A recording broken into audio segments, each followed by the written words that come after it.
अस्सलाम वालेकुम रहमतुल्लाहि वबरकातुहू।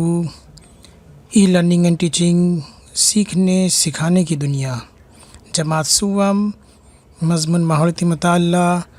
और आज का सबक है सबक नंबर 16, हिस्सी आज़ा। आज हम इस सबक को जो है दो हिस्सों में पढ़ेंगे। पहला हिस्सा मैं आपको पेश कर रहा हूँ, उसके बाद दूसरा हिस्सा दूसरे वीडियो में आएगा। तो चलिए शुरू करते हैं। हिस्सी आज़ा सबक नंबर 16 है। तो आज देखते हैं हम इसमें क्या बताया जाता है। बताओ तो भला। यहाँ पर हम देख सकते हैं कि एक लड़का जो है वो सीटी बजा रहा है। उसके बाद यहाँ पर देखते हैं ये लड़का जो है चम्मच हिला रहा है बर्तन, खाली बर्तन में। उसके बाद यहाँ पर तीसरी तस्वीर हमको दिखाई दे रही है, यहाँ लड़का ताली बजा रहा है। और यहाँ पर जुमला आपके लिए दिया गया है, बाजी की आंखें बंधी हुई हैं, यानी कि देखो आंख पे पट्टी बंधी है। इसके बावजूद उन्होंने किस तरह पहचाना कि आवाज़ किस चीज़ की है। तो आप बता सकते हैं कि बाजी को कैसे पता चला कि सीटी बज रही है, बर्तन में है, बर्तन में चम्मच हिलाया जा रहा है, ताली बजाई जा रही है, ये बाजी ने कैसे पहचाना। आप सोचते रहिए। आगे बढ़ते हम। यहाँ पर बाजी के हाथ में एक फल नज़र आ रहा है, फिर उसके हाथ में एक लाल रंग का गुलाब नज़र आ रहा है, फूल नज़र आ रहा है, फिर यहाँ पे पीले रंग का एक फूल नज़र आ रहा है। तो यहाँ पर फिर आपके लिए सवाल है, बाजी के हाथ में कौन कौन सी चीज़ें हैं। आंखें बंद होने के बावजूद इस लड़के ने वो चीज़ें किस तरह पहचानी, कैसे पहचाना कि उसके हाथ में कौन कौन सी चीज़ें हैं। क्या आप बता सकते हैं? सोचिए और जवाबात आप कमेंट बॉक्स में ज़रूर दीजिए। तो मैं आपको बता दूं कि यहाँ पर जो सीटी बजाई गई, यहाँ पे जो बर्तन के अंदर जो चम्मच से हिलाया गया, आवाज़ पैदा की गई, यहाँ पे ताली बजाई गई, तो ये तीनों चीज़ों का इल्म जो है ये कान की मदद से हुआ। ठीक है। उसके बाद यहाँ पर कौन कौन से फल है उसको कैसे पहचाना, तो नाक से खुशबू सूंघ कर उसने बताया कि भाई बाजी के हाथ में कौन कौन सी चीज़ें हैं। तो जवाब मिल गया आपको। आगे बढ़ते हैं। तो यहाँ दोनों भाई बहन के हाथ में जो है स्वेटर दिया गया है। उसके बाद उनके हाथ में बनियान दी गई, दोनों के आँखों पे पट्टी बंधी है। अब यहाँ पर पूछा जा रहा है, दोनों की आंखें बंधी हुई हैं, इसके बावजूद स्वेटर कौन सा है और बनियान कौन सी है, दोनों ने किस तरह पहचाना।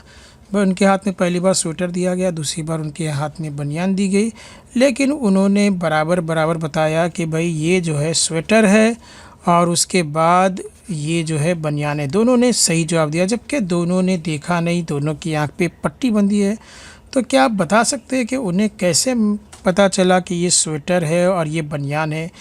बनियान को स्वेटर और स्वेटर को बनियान उन्होंने नहीं कहा, तो कैसे पता चला।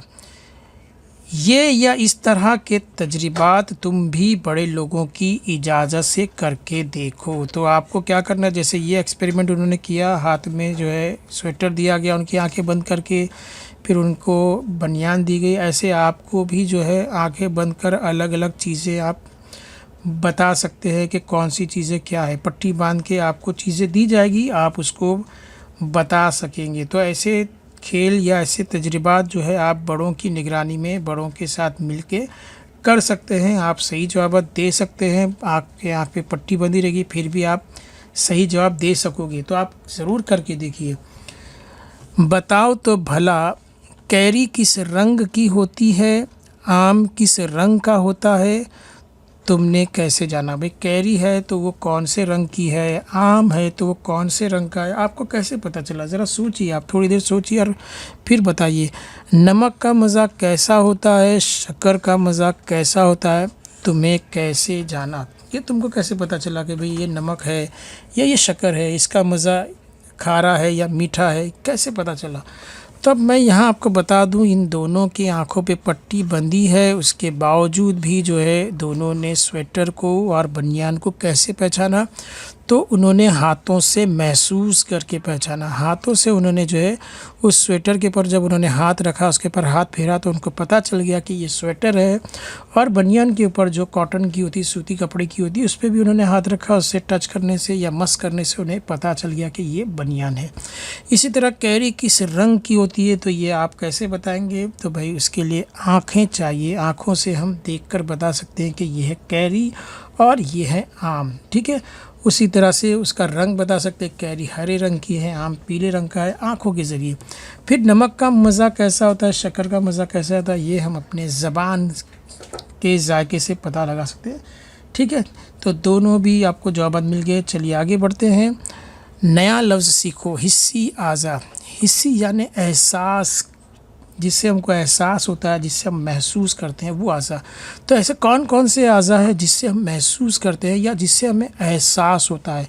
तो दिया है आस पास की मालूमात देने वाले उज़ू। आस पास हमारे उसकी मालूमात देने वाले उज़ू यानी जिस्म का हिस्सा।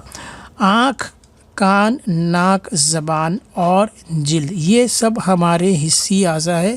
इन हिस्सी आज़ा की मदद से, इन 5 हिस्सी आज़ा की मदद से हमें आसपास की चीज़ों का इल्म होता है, आसपास की चीज़ों की मालूमात मिलती है। किसी शख्स की ये 5 चीज़ें काम नहीं करती है तो ऐसे शख्स को हम कहते हैं बेहोश। ठीक है, उसको ना आँखों का वो इस्तेमाल कर रहा है, ना कान का इस्तेमाल हो रहा, ना नाक का इस्तेमाल हो रहा, ना ज़बान का, ना जिल्द का, किसी भी चीज़ को महसूस नहीं कर रहा है, तो उसको हम कहते हैं बेहोश। ठीक है, आगे चलते हमारे 5 हिस्सी आज़ा। अभी आपको यहाँ एक सामने स्क्रीन पे एक तस्वीर नज़र आ रही है। सड़क है, सड़क के ऊपर एक गड्ढा है। आमतौर पे मुंबई की ज़बान में उसको खड्डा भी कहते हैं। तो गड्ढा है। अब आप रास्ते से जा रहे हैं और जाते जाते अचानक आपके सामने गड्ढा आ गया, तुम्हें नज़र आ गया, तो तुम क्या करोगे? ज़ाहिर सी बात है, तुम उस गड्ढे से बचकर निकलने की कोशिश करोगे। तुम हो या मैं हूँ, कोई भी हो, अगर हमारे चलते वक्त अचानक हमारे सामने गड्ढा आ जाए तो हम ज़ाहिर सी बात है रुक जाएंगे और अपनी जगह को बदल के वहाँ से निकलेंगे। लेकिन अगर ये गड्ढा हमें नज़र ना आता, यानी हम उस गड्ढे को नहीं देखते, तो ऐसी सूरत पे हमारे साथ क्या हो सकता था? भाई हम हादसे का शिकार हो सकते थे, हमको मार लग सकती थी, चोट लग सकती थी। तुम घर के करीब खेल रहे हो, अचानक बादलों की, ये देखो बादलों की गड़गड़ाहट सुनाई दी। यानी घर के करीब में आप खेल रहे हैं और बादलों के गरजने की या गड़गड़ाहट की आवाज़ सुनाई दी। बारिश शुरू होने से पहले तुम घर पहुंच जाते हो। तो घर क्यों पहुंच गए, कैसे पहुंच गए? बारिश तो शुरू नहीं हुई, लेकिन शुरू होने से पहले पहले आप अपने घर पहुंच गए। कैसे पहुंच गए? ये बादलों की गड़गड़ाहट की वजह से। अगर बादल नहीं गरजते तो आपको बादलों की अगर आवाज़ नहीं सुनाई देती, गड़गड़ाहट की आवाज़ नहीं सुनाई देती, तो क्या होता? क्या आप घर पहुंच पाते? नहीं, आप वहीं खेलते रहते और बारिश शुरू हो जाती और आप भीग जाते, सर्दी ज़ुकाम हो जाता आपको। आसपास क्या हो रहा है इसका इल्म होना ज़रूरी है। हमारे आसपास में क्या चीज़ें हो रही है, क्या नहीं हो रही है, इसका इल्म हमें होना ज़रूरी है, जिसकी वजह से हम महफूज रह सकते हैं। ये 5 हिस्से आज़ा हमें महसूस कराते हैं, ख़तरात से आगाह कराते हैं, आसपास में क्या हो रहा है, ख़तरों को हम भांप लेते हैं। तो हमें इन हिस्सी आज़ा की मदद से आसपास का इल्म होता है, जिसकी वजह से हम महफूज रहते हैं। ठीक है, आसपास क्या हो रहा है इसका इल्म हमें किस तरह होता है? अब यहाँ पे सवाल है, आसपास क्या हो रहा है इसका इल्म हमें किस तरह से होता है? तो जाहिर सी बात है, कोई आवाज़ हमने ड्रॉनी की, कोई बहुत ही गड़गड़ाहट की आवाज़ सुनाई दी तो हम संभल जाते हैं। कोई ऐसी ख़तरनाक चीज़ नज़र आ गई तो हम जैसे संभल जाते हैं। ठीक है, कोई बहुत ही ख़तरनाक गैस की बदबू आ रही है तो हमें ख़तरे से महसूस, जैसे घर के अंदर आप दाखिल हुए और गैस की बदबू फैली हुई है तो आप ख़तरा महसूस कर लेते कि भाई घर के अंदर गैस लीकेज है, घर में पूरी गैस भरी हुई है। ऐसी सूरत में इलेक्ट्रिक की कोई भी चीज़ चालू नहीं करनी चाहिए, माचिस नहीं खींचनी चाहिए, पहले खिड़की दरवाज़े खोल के उस गैस को बाहर करना चाहिए, उसके बाद गैस का जो नॉब है उसको बंद करना चाहिए। तो नाक से हमने सूंघ लिए तो हमें ख़तरे का एहसास हो गया कि भाई गैस घर के अंदर फैली हुई है। ठीक है, ऐसे बहुत सारी चीज़ों का ख़तरे का एहसास हमें हमारे हिस्सी आज़ा के ज़रिए होता है ना। कोई चीज़ गर्म है, कोई चीज़ सर्द है, ये भी हमें जिल्द के ज़रिए पता चलता है। तो हमें आसपास क्या हो रहा है इसका इल्म हमें कहाँ से होता है? तो ये इल्म हमें आँख, कान, नाक, ज़बान और जिल्द, ये 5 आज़ा के ज़रिए होता है। इसलिए इन्हें हिस्सी आज़ा कहते हैं, क्योंकि यही आज़ा हमें एहसास कराते हैं। इन्हीं आज़ा के ज़रिए हम चीज़ों को महसूस करते हैं। ठीक है, आगे बढ़ते हैं। बताओ तो भला, यहाँ भी आपको बताना है शक्लें देखकर चीज़ें पहचानो। अब यहाँ पर आपको कुछ तस्वीरें दी गई, कुछ शक्लें दी गई, लेकिन इसमें कोई रंग नहीं है, सिर्फ इसमें आउटलाइन है, सिर्फ लकीरों के ज़रिए बनाई गई है, लेकिन फिर भी आप इनको पहचान लेंगे। ठीक है, जैसे कि इस तस्वीर को अगर आप देखते हैं तो ये पतंग है, ये गधा है, ये तीर है। ठीक है, ये तीर है, ये है चाँद, और ये है हाथ से झेलने वाला पंखा। उसके बाद ये तलवार है, ये हैट यानी कि टोपी है, और ये जो है हमारी छतरी है। तो हम 8 चीज़ें उनकी आउटलाइन से हमने उनको पहचान लिया। अब उसके बाद दूसरे दिया तस्वीरें पहचानो और उनके रंग बताओ। अब यहाँ पर तो हमें कोई भी रंग नज़र नहीं आ रहा, हम तस्वीर तो पहचान लिए, लेकिन किस रंग की कौन सी चीज़ है ये हम नहीं बता सकते, क्योंकि इसमें कोई रंग भरा नहीं है। लेकिन यहाँ हम तस्वीरों को पहचान भी सकते हैं और उसके रंग को भी बता सकते हैं। तो ये टमाटर है, जिसके अंदर जो लाल रंग का नज़र आ रहा है। कंदील है जो रंग बिरंगी नज़र आ रही है, इसमें अलग अलग तरह के रंग नज़र आ रहे हैं हमको। पीला भी है, ज़ाफ़रानी भी है, हरा भी है, नीला भी है, गुलाबी भी है ना। उसके बाद हमें यहाँ पर ये धनक नज़र आ रही है, जिसको उर्दू में कौसे कज़ा कहते हैं, हिंदी में इंद्रधनुष कहा जाता है, इंग्लिश में रेम्बो कहा जाता है। तो इसमें भी 7 तरह के रंग है। इसके बाद हमको यहाँ कौवा नज़र आ रहा है, इसका कलर तो सबको मालूम है, कौवा जो है काले रंग का होता है। उसके बाद यहाँ पे लेटर बॉक्स है, ये जो हमको लाल रंग का नज़र आ रहा है। उसके बाद जो है संतरा है, जो ऑरेंज कलर का, ज़ाफ़रानी कलर का नज़र आ रहा है। तो ये सारे रंग हम जो है पहचान सकते हैं। उसके बाद आगे बढ़ते हैं, ये है वो सारी चीज़ों को पहचानने के लिए हमारे पास आँखें होना ज़रूरी है। अगर हमारे पास आँखें हैं तो हम हर चीज़ का रंग बता सकते हैं, हर एक की शक्ल को पहचान सकते हैं और बता सकते हैं।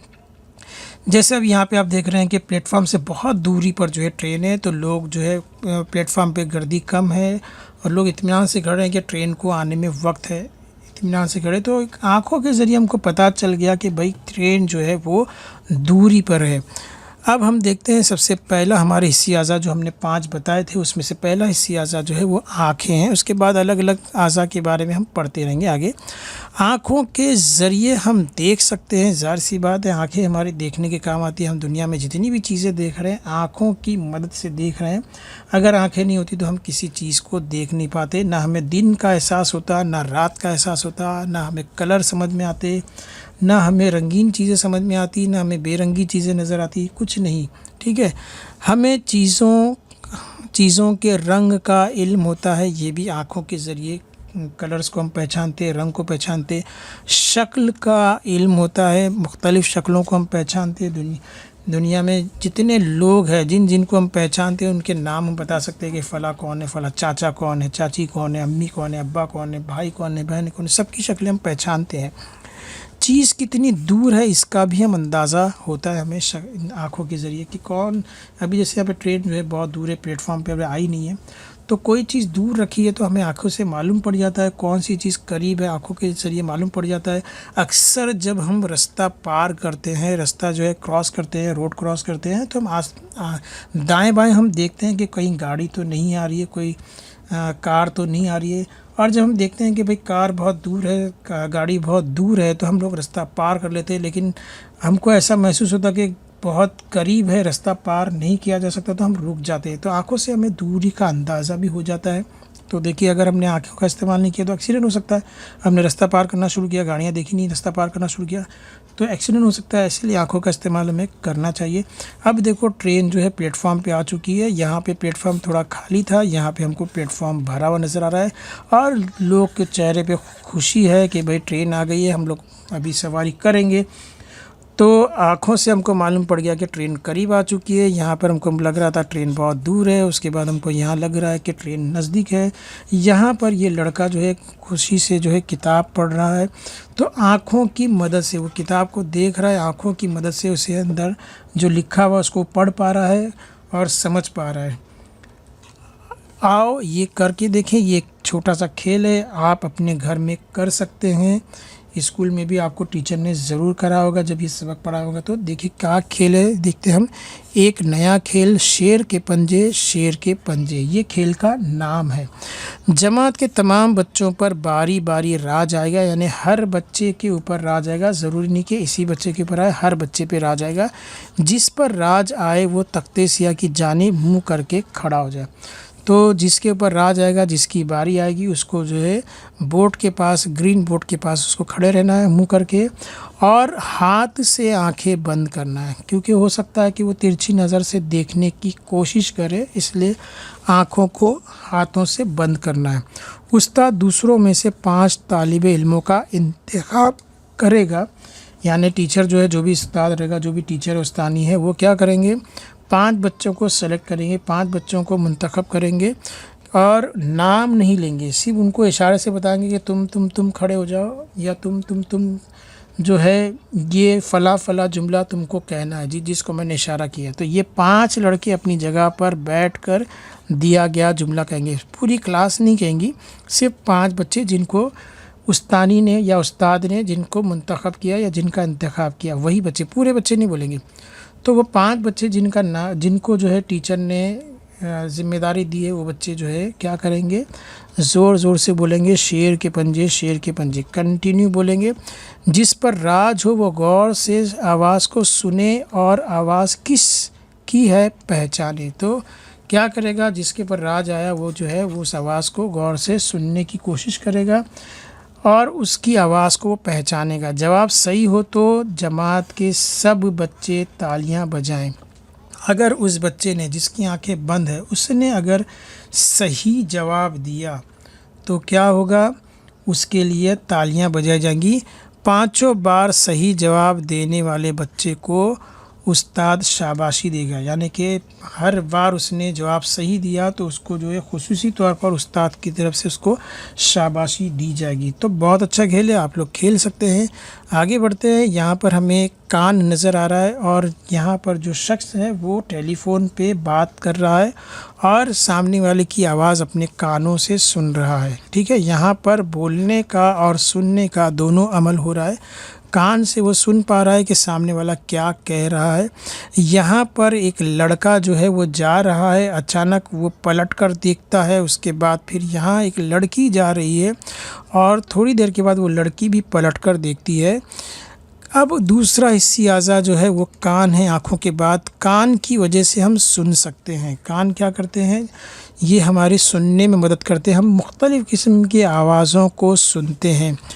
अहम यह है कि सामने वाला क्या बोल रहा है हमारी समझ में आता है। अगर हम सुन पाते हैं तो हम बातों को समझ पाते हैं, लेकिन अगर हमारे कान में सुनाई नहीं दे तो सामने वाला हमें क्या कह रहा है हमको समझ में नहीं आएगा, सामने वाले की बात हम समझ नहीं सकते।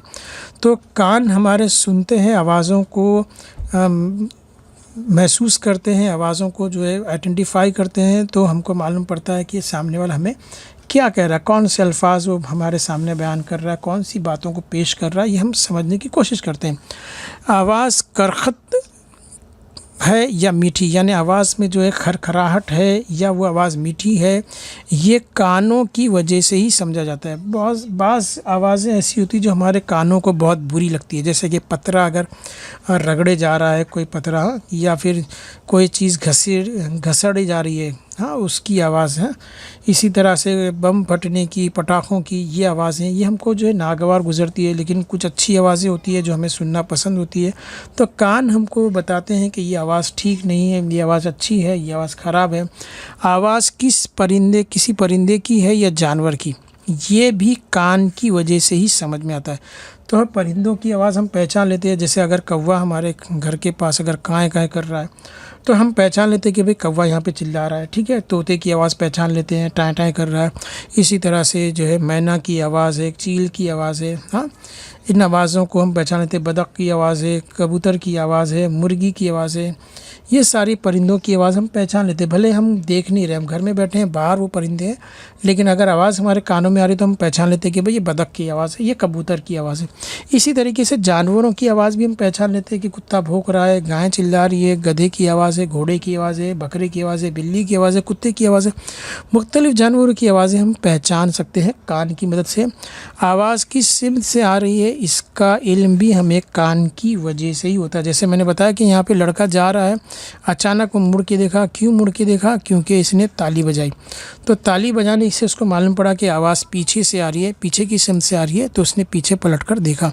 इसी तरीके से यहाँ लड़की जा रही है खुशी खुशी, अचानक वो पीछे मुड़ के देखती है तो उसको मालूम पड़ता है कि पीछे कुत्ता भौंक रहा है, तो पीछे पलट के देखती है। तो सिमत की भी मालूमात जो है वो कानों के ज़रिए हमको पता चल जाती है कि आवाज़ कौन सी सिमत से आ रही है, आगे से आ रही है, पीछे से आ रही है, दाएं से आ रही है, बाएं से आ रही है। कानों के ज़रिए हमको पता चल जाता है।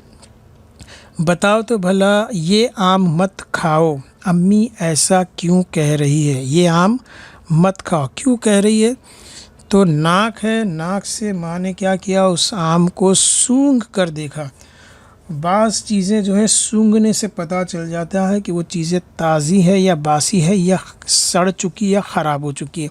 तो यहाँ पर हम तीसरा उज़ू देखते हैं नाक। हम नाक से बू सूंघ सकते हैं। तो नाक हमारे किस काम आती है? सूंघने की। अक्सर क्या होता है, कभी कभी हमको नज़ला हो जाता है, नाक बंद हो जाती है, तो हमें महसूस नहीं होता बदबू आ रही है कि खुशबू आ रही है। कोई किसी किस्म की खुशबू का हमें एहसास नहीं होता है, ठीक है, नाक बंद होने के से। तो नाक हमारी जो चीज़ों को सूंघती है और उससे हमको पता चलता है। जैसे मैंने कहा कि भाई घर में आया और गैस जो है वो लीकेज था, घर खोलने के बाद हमको मालूम पड़ा कि गैस की बदबू आ रही है। अगर नाक बंद रहेगी तो हम उस बदबू को या उस गैस की बास को जो है सूंघ नहीं पाएंगे। और हमने अगर स्टोव जलाने की कोशिश की या इलेक्ट्रिक की कोई चीज़ चालू कर दी तो ऐसे में पूरा घर उड़ सकता है, हाँ, फट सकता है सिलेंडर और ज़िंदगी ख़तरे में पड़ सकती है। तो नाक जो है हमें बू का एहसास कराती है, हमको बू मालूम पड़ती है। फूलों और खुशबूदार अगरबत्ती की खुशबू का इल्म हमें नाक के ज़रिए ही होता है। नाक ही हमें बताती है कि भाई फूल में खुशबू है, खुशबूदार अगरबत्ती जल रही है। किसी और कमरे में अगरबत्ती जल रही है तो भी हमें पता चल जाता है कि भाई अगरबत्ती की खुशबू आ रही है। घर में कोई अच्छा खाना पकवान बन रहा है, बहुत खुशबू आ रही है। स्कूल से हम आते हैं, घर में कदम रखते हैं, हमको खुशबू आती है, हमारी भूख बढ़ जाती है। अम्मी को हम कहते हैं, अम्मी बहुत अच्छी खुशबू आ रही है, आप क्या ये चीज़ बना रहे हो, है ना? तो खुशबू के ज़रिए हमें पता चल जाता है। तो ये खुशबू हमें कैसे मालूम पड़ा कि किस चीज़ की खुशबू हो रही है? नाक के ज़रिए। तो खुशबू का इल्म जो हमें पता चलता है वो नाक के ज़रिए ही होता है। हवा ताज़ा नहीं है ये बू से समझ में आता है। हवा की ताज़गी भी हम नाक के ज़रिए महसूस कर सकते हैं। ताज़ी हवा और बासी हवा, तो उसकी बू से मालूम पड़ जाता है। हवा के अंदर किसी किस्म की बू है तो मालूम पड़ जाता है कि भाई ये हवा ताज़ी नहीं है, ऐसी हवा से हमें बचना चाहिए, ठीक है। खाने की अशिया ख़राब होने पर बू ही से मालूम होता है। जैसे यहाँ पर माँ को पता चल गया कि भाई ये आम सड़ चुका है, इसको मत खाओ।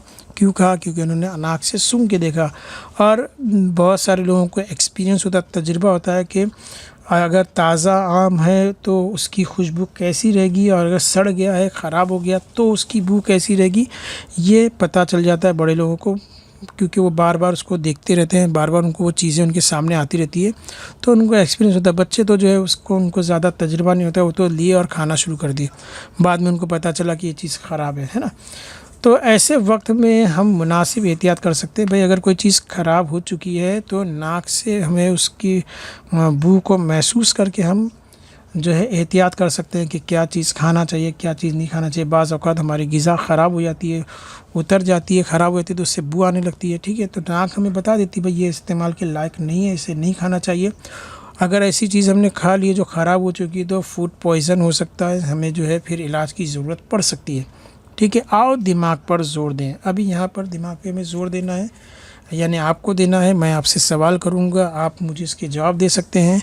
गर्मा के मौसम में हम घर बैठे हुए किस तरह अंदाज़ा लगाते हैं कि करीबी इलाके में बारिश हो रही है? तो आप घर बैठे आपको कैसा पता चलेगा कि भाई बारिश हो रही है? तो ज़ाहिर सी बात है, बारिश होगी तो बादलों के गड़गड़ाहट की आवाज़ ज़रूर आएगी, थोड़ा सा अंधेरा भी हो जाएगा, है ना, बादल छा जाएंगे तो अंधेरा भी हो जाएगा, तो उससे हमें आराम से पता चल जाएगा कि भाई कहीं पे बारिश हो रही है। और हवा में आपको थोड़ी सी ठंडक भी महसूस होगी। भाई गर्मी का मौसम है, गर्मी चल रही है और कहीं पर जो है बारिश हो रही है, तो आपको हवा में खुनकी तो महसूस होगी, थोड़ी ठंडक महसूस होगी, आपको लगेगा कि भाई आसपास में कहीं ना कहीं बारिश हुई है, थोड़ा सा ठंडक महसूस हो रही है। आवाज़ किस सिमत से आ रही है ये इल्म हो तो इसका क्या फ़ायदा होता है। तो ज़ाहिर सी बात है, कभी कभी जो है जैसे कि कोई जानवर हमारे पीछे पड़ गया, कुत्ता पीछे पड़ गया है, तो आवाज़ अगर कहीं किसी कुत्ते के भौंकने की आवाज़ आ रही हो, आप वहाँ से गुज़र रहे हो, किसी गली से आप गुज़र रहे हो और दूसरी गली में कुत्ते के भौंकने की आवाज़ आई, तो आप क्या करोगे, आप फ़ौरन उस गली को बदल दोगे। तो कभी कभी आवाज़ से भी हमको फ़ायदा होता है, जैसे कि आप आ रहे हो, अचानक गाड़ी की आवाज़ आ गई तो आप पीछे हट गए। तो आवाज़ अगर किसी सिम से आ रही है तो आपको मालूम पड़ेगा, आप जा रहे हो और पीछे से आपको गाड़ी के हॉर्न की आवाज़ आ गई, तो आप अलर्ट हो जाओगे कि भाई पीछे से गाड़ी आ रही, तो आपको फ़ौरन आप हट जाओगे, तो इससे आपकी हिफाजत होगी, है ना। तो किस सिम से आवाज़ आ रही है इसके मालूम पड़ने से भी हमको फ़ायदा होता है। क्या करेंगे भला, अब बताइए, आपको बताना है कि क्या करेंगे। घर में घुटन पैदा करने वाली बू आ रही है, तो घर में ऐसी बू आ रही है कि आपको घुटन हो रही है, आपको बड़ी तकलीफ़ हो रही है, तो आप क्या करेंगे। तो आपके पास दो रास्ते, अगर बहुत घुटन हो रही है और ऐसी बू आ रही है कि आप उसको बर्दाश्त नहीं कर पा रहे, तो ऐसी सूरत में दो चीज़ें हो सकती। पहली चीज़ तो ये है कि आप खिड़की दरवाज़े पूरी तरह खोल दें, ताकि अंदर की जो हवा है, जो ख़राब हवा है, वो बाहर चली जाए और बाहर की ताज़ी हवा अंदर आ जाए। एक तो ये चीज़ कर सकते हैं, या फिर आप क्या कर सकते हैं, घर के बाहर मैदान में या खुली जगह पर आप जाके बैठें, ताकि आपके घुटन से आपको थोड़ी सी निजात मिले। खाने की अशिया ख़राब होने पर बू आ रही है, अभी अगर खाना ख़राब हो चुका है, उससे बू आ रही है, तो ज़ाहिर सी बात है आप क्या करेंगे, इसको आपको खाना नहीं है, उस खाने से आपको बचना है। क्योंकि अगर वो ख़राब हो गई है, आपको बू महसूस हो रही है और आपने उसको खा लिया, तो आप बीमार पड़ सकते हैं। तो खाने की चीज़ अगर ख़राब हो गई तो उसको इस्तेमाल करने से हमें बचना चाहिए। ठीक है, दोनों भी मैंने बता दिया क्या करेंगे, आप क्या करना चाहिए ऐसी सूरत में। अब उसके बाद यहाँ जो आपको तस्वीर नज़र आ रही है, ये ज़बान की तस्वीर है। आप अगर गौर से आईने में, अगर आईने के सामने खड़े रहिए, ज़बान निकालिए, ज़बान पे देखेंगे तो आपको यहाँ पर छोटे छोटे बॉल्स नज़र आएंगे। ठीक है, ज़बान के ऊपर बहुत सारे आपको छोटे छोटे बॉल्स नज़र आएंगे। ये सारे जो बॉल्स है, छोटे छोटे जो बारीक बारीक है, ये सब सेंसर है। ठीक है, ये क्या है, सब सेंसर है। ये हमें जायके का पता देते हैं कि भाई कौन सी चीज़ कड़वी है, कौन सी चीज़ मीठी है, कौन सी चीज़ खारी है, कौन सी चीज़ जो है वो खारी है, मीठी है, कड़वी है या खट्टी है। इसका इल्म ज़बान के ऊपर ये जो अलग अलग बॉल्स बने हुए, इसकी मदद से हमको मालूम पड़ता है। तो पर्टिकुलर अलग अलग जगह पे ये जायके अलग अलग है, कहीं पर जो है मीठे का जायका, कहीं पे खारे का, कहीं पे खट्टे का, कहीं पे कड़वे का, इस तरह से अलग अलग जगह पर जो है वो जायका हमको महसूस होता है। यहाँ पर दो बच्चे हमको दिखाई दे रहे हैं, दोनों बच्चे जो है आइसक्रीम खा रहे हैं। भाई आइसक्रीम देख के आपका भी दिल हो रहा है कि भाई भी हम भी आइसक्रीम खाएं और मज़े लें, तो भाई खा लीजिए आप भी। तो यहाँ पर ये दोनों बच्चे आइसक्रीम खा रहे हैं, आप भी खाते होंगे। तो ये ज़बान से मज़े ले रहे हैं। ठीक है, ज़बान से इसको चाट चाट के लोग खा रहे हैं। तो आइसक्रीम का मज़ा आपको मीठा भी लगता होगा इसके अंदर, और आपको ठंडा भी महसूस होता होगा। ठीक है, यहाँ पर ये लड़का जो है बड़े खुशी से, बहुत ही खुशी से, जैसे यहाँ ये लोग खुशी से आइसक्रीम खा रही है दोनों बच्चे, ये भी खुशी खुशी जो है मिर्ची खाने की कोशिश कर रहा है। लेकिन ये जनाब को पता नहीं है मिर्ची खाने का इनका हाल क्या होने वाला है। देखते हैं इनका क्या हाल हो रहा है भाई। तो देखिए, आंखें इनकी लाल हो चुकी है, गाल उनके लाल हो चुकी है, ज़बान लाल हो चुकी है, मुंह खुला है आँखों से, जैसे कि भाई आंखें लाल हो गई है, और कान से धुआं निकल रहा है, मुंह से पानी टपक रहा है। क्या हाल हो गया भाई इसका, बहुत बुरा हाल हो गया। तो इसको मिर्ची खाने के बाद बड़ा तेज़ लगा। मिर्ची आपको मालूम है ना, तीखी होती है। मुंह इसका जलने लग गया, जलने के मारे इसकी हालत ख़राब हो गई है। जैसा आप यहाँ पे तस्वीर में देख सकते हैं इसकी क्या हालत हो गई है। तो ये कैसे हालत हुई है, ज़बान, तीसरा उज़ू जो है ज़बान है। हम ज़बान के बारे में पढ़ेंगे। ज़बान की वजह से हमें जायके का इल्म होता है। मुख्तलिफ़ किस्म के जायके हमें ज़बान बताती है, और यही ज़बान हमसे ख़र्चा भी बहुत करवाती है। देखो, फ़लाँ जगह पे जाओ, वहाँ पर ये अच्छी चीज़ मशहूर है खाने की, फ़लाँ जगह पे जाओ, यहाँ पर ये खाने की चीज़ मशहूर है, फ़लाँ जगह जाओ, वहाँ पर ये खाने की चीज़ मशहूर है। और ये ज़बान हमको वहाँ ले जाती है और बहुत खर्च करवाती है। तो ज़बान से हमें जायके का पता चलता है। अगर अच्छी चीज़ बनी है तो हम बार बार वो चीज़ खाते हैं, उसकी तारीफ़ करते हैं। हमारी ज़बान को अगर पसंद आए तो हम उसकी तारीफ़ करते हैं और बार बार खाने की फ़रमाइश करते हैं। अगर वो चीज़ हमें पसंद नहीं आई, जायका उसका ठीक नहीं लगे, तो हम जो है खाना ज़्यादा खाने वाला इंसान कम खाता है, कम खाने वाला और कम खाता है, और दोबारा फिर उसको खाने की दिल नहीं होता कि भाई ये चीज़ दोबारा खाई जाए। तो जायका जो है वो ज़बान के ज़रिए पता चलता है। ज़बान हमें अच्छे और बुरे जायके का फ़र्क बताती है। शक्कर मीठी होती है, गुड़ मीठा होता है, करेला कड़वा होता है। इन तमाम मज़े का इल्म हमें ज़बान से ही होता है। कौन सी चीज़ मीठी है, कौन सी चीज़ कड़वी है। कैरी और नींबू का मज़ा खट्टा होता है, नमक खारा होता है, ये भी ज़बान की वजह से मालूम होता है।